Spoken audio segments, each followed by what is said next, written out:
Ganito naman yung Athens, 85 kilometer. 8,510 kilometer. Paris, London, and Washington.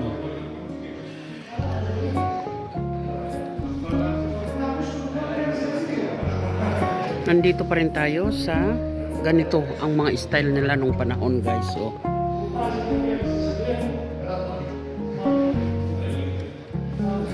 kita mo naman. Oh.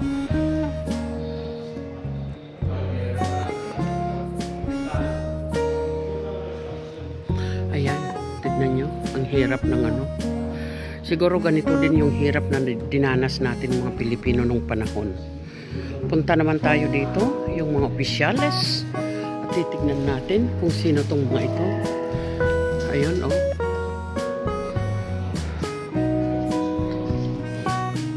Nako, Diyos ko, magbabasa ka ng magbabasa dito ng Royal Hellenic Air Force Summer's Flying Suit. 1938 to 1941. Yan. Ganyan. Royal Hellenic Air Force Winter Flying Suit. Yan naman ang pang-winter nila, oh. Ito. Ceremonial Uniform 3rd Class Student Sergeant Major of Army Permanent School. Yan, ito naman, oh. Ito naman ay Hellenic Military Academy of Combat Support Officer Cadet Full Dress. Ayan. Ito Naval Cadet Full Dress. Ayan. Military Cadet Full Dress 1910. 1910, ha. In 1932 to 1936, Aviation Military Cadet. Yan ang mga uniform nila. Ito naman si Madam Lieutenant Colonel Hellenic Army Nursing Service, full dress, 1947 and 1969. Ayan. Ito naman Lieutenant Lieutenant Colonel Hellenic Army Nursing Service. Kaya pag during during March 25, ganito lahat ang mga uniform nila. Dahil yan nga ang kalayaan. Hellenic Red Cross Head Nurse Uniform 1940 to 45. Yan. Ayan. Ito naman yung pangsisid sa Air Force Flying Suit in 1970s. Ayan. Air Force Pilot Summer Flying Suit 1938 to 1941.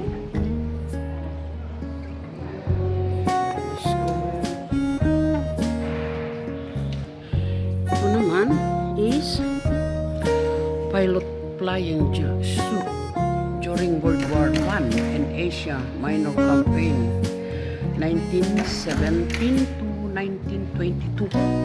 God. Oh, di ba? May naaral tayo, may nakita tayo. Continuous pa rin tayo dito. Ganyan ang mga nung kapanahunan. Ito yung nurse nila. Madam? Hello, madam. Hello. Para akong sira. Ayun yung mga nila, tatapak. Ay, Korean ito eh. Ganyan ang nila nung panahon. O, yung tent na ganyan lang. O. Tapos pag may may nasusugatan na kasamahan nila, parang ganun na rin yung mga kagamitan nila nung panahon. O, di ba? Pag wala tayong nakikitang mga ganito, hindi natin alam kung anong nangyayari dito sa mundo. The Exodus of Mythology. Siyam-siyam na tayo pag natapos yan. Hindi ko na alam kung paano ipapaliwanag yan. There's no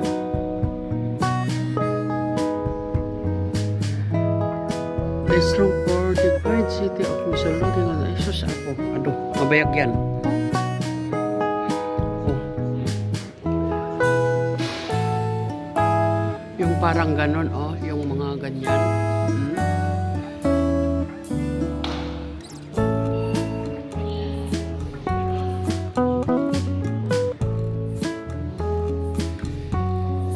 Ay, Diyos ko. Ayan. Nung kapanahonan, ganyan ang nangyayari. May mga bata, may mga ano. Oh. Diyos ko. Ano ba naman yan? Ayun, ang pare. Oh. Ito, ano to?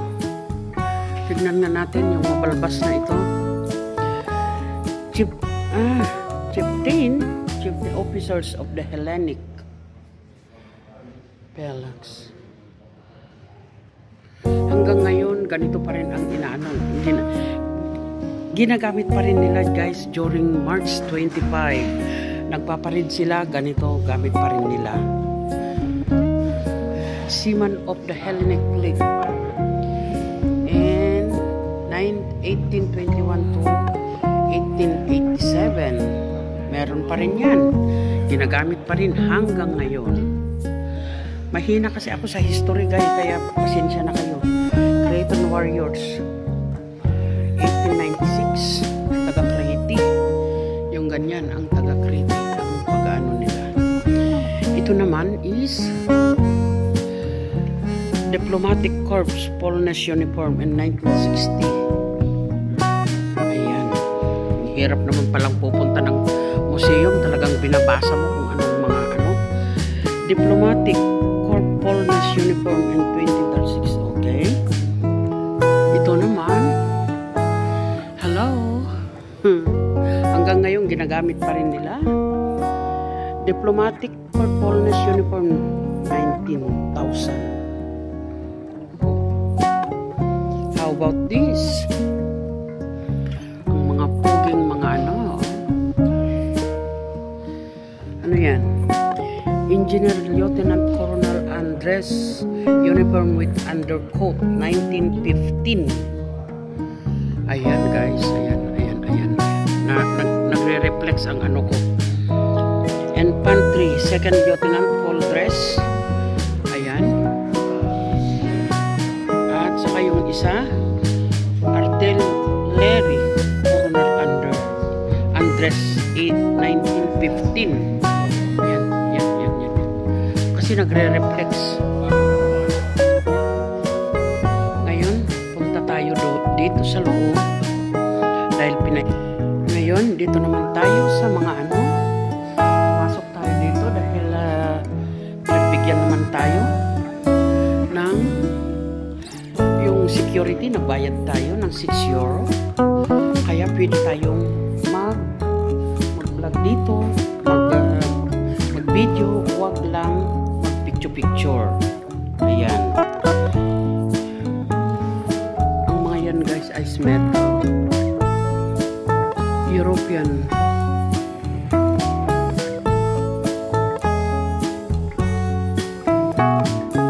Nakasalamin lahat mga silver ang mga yan.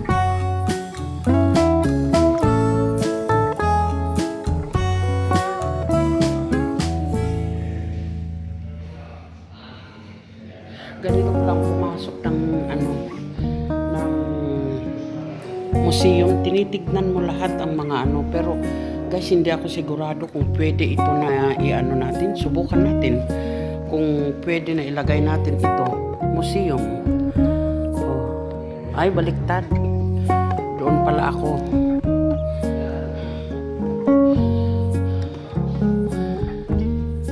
Turkish. Okay, danger. 19th century. Ito naman. Ayan. Panggamit ng rayo. Ito.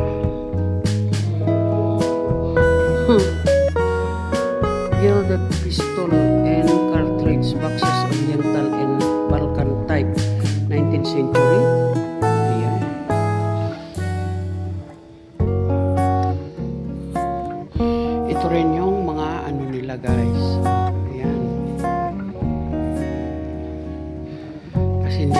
dorado, kung anong mga silver plated turkeys.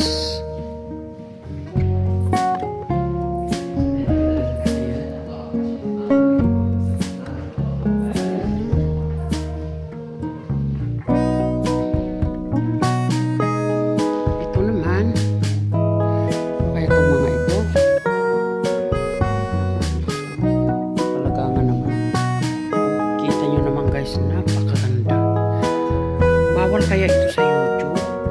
I don't know.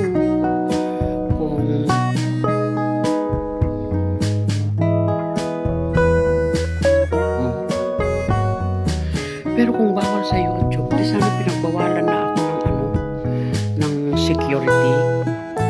Kasi sabi niya, wag lang camera, wag lang mag-picture-picture. Pwede daw mag-video, pero hindi pwede mag-picture. Ano naman yan? Luxurious European service 19th and 20th century.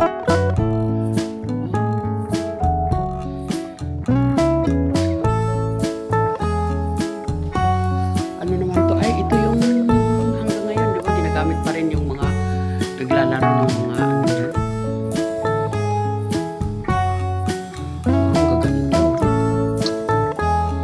koleksyon ko na ganyan. Ikaw na. Ayan, ito na nakikita ninyo, parang ganyan, oh. Di ba? Ayan.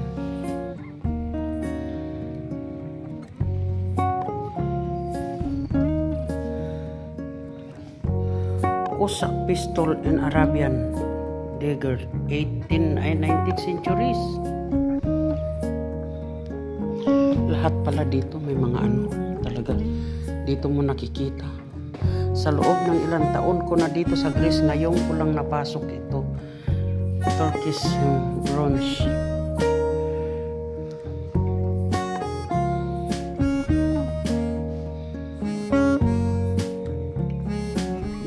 Ang dami.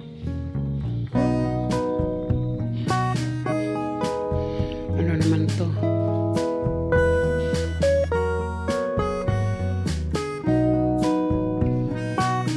Japanese weapon, sword. Wakizashi type parts of the samurai armor knife.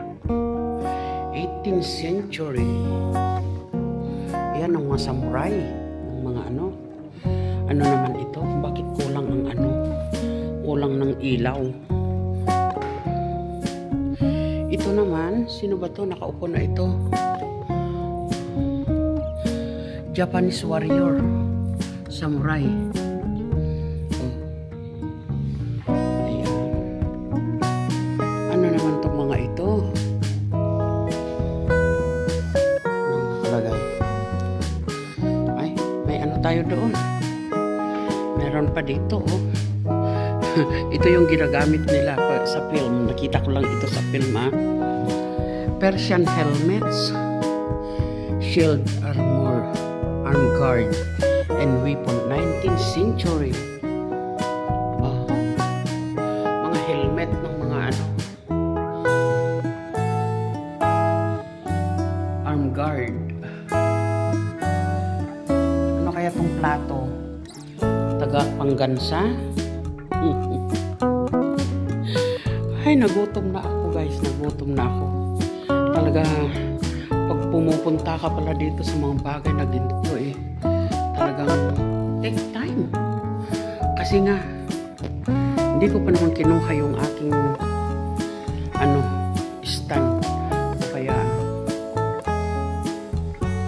ayan, oh, lahat. Sana naman, guys, pwede kong i-upload ito na walang dahil napakaganda. Dahil museum naman, di ba? Revolver and self-loading pistol, 18th to 20th century. Ayan.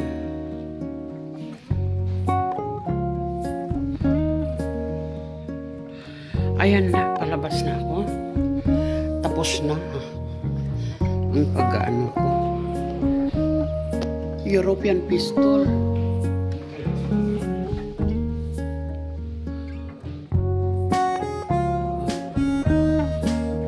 Ang haba naman.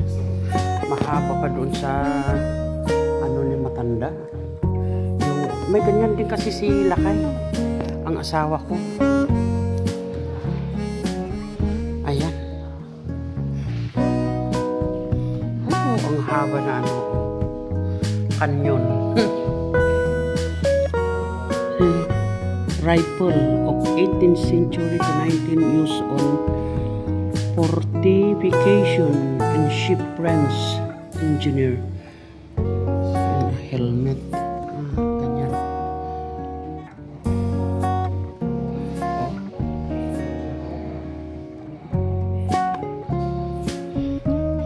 Naku, may mga ito. Pure silver tong mga ito eh. Kaya Cariophilia rifle in Daliana used during the Hellenic Revolution in 1821.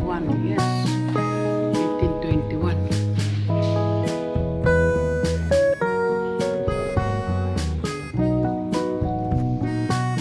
Mga ano, ang gaganda ng mga rifle nila. Dahil nga mga silver lahat, silver at saka yung ano.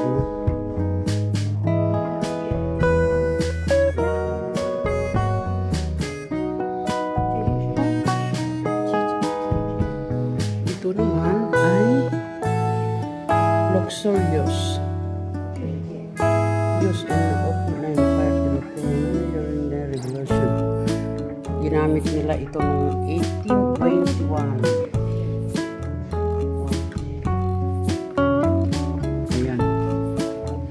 Ito naman, walang nakalagay.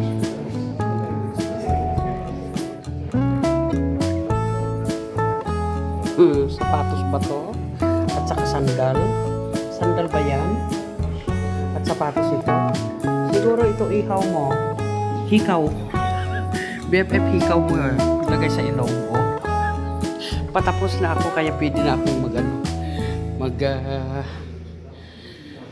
ay, nako. Ayan. Oh. Ang dami ng tao, oh. Pumasok ang dami. Mga galing sa school. Ayan. Ano to? Hindi ko nakita yata to eh, kanina. Ayan. Ganon ang style nila nun. Oh. Diba? Ayan. Silver tong mga ito. Gold silver siguro o kaya metal silver. Ganon. Tignan nyo naman. Lahat ng mga gamit nila dito guys may serial ha. May kanya-kanya. Oh, ganito lagi kong nakikita dahil si matanda may ganito siya. European lock of muzzle loading firearms. 17th to 18th to 19th century. Ayan. Si Petrus Saroglos. Ayan. Ang hero nila. Ayan. Guys, ang daming tao dito. Hindi ko alam kung ibabalik ko pa yung yung ticket ko.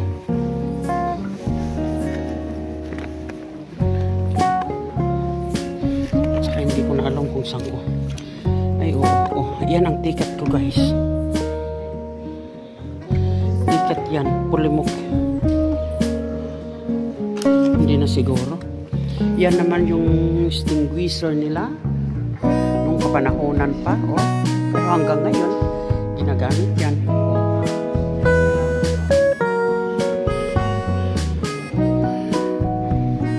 Petrus. Born in Athens. Ito yung isang nila. Ito.